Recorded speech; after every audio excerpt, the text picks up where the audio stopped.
May pre-existing condition kaya hindi na raw insurable? Kung ikaw to, panoorin mo tong video na to para sa 3 quick tips to get insured even with pre-existing conditions. Unang-una, huwag mong i-reject ang sarili mo. Maraming Pilipino ang hindi na nag-a-apply sa insurance kasi akala nila automatic disapprove na sila.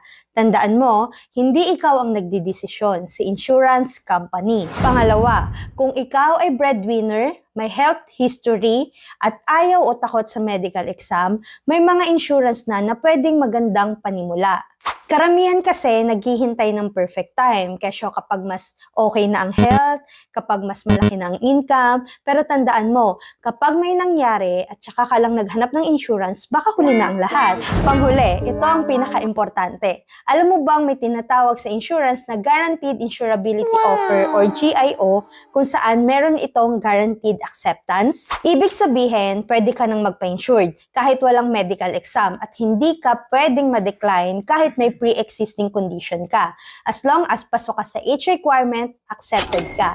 But, importanteng malinaw din ito. Ang GIO, hindi ibig sabihin unlimited coverage agad. Siyempre, meron din itong waiting period, coverage conditions, at specific rules sa pre-existing illnesses. But, okay lang yan. Mas mahalaga may protection ka kaysa wala kang kahit anong coverage, di ba?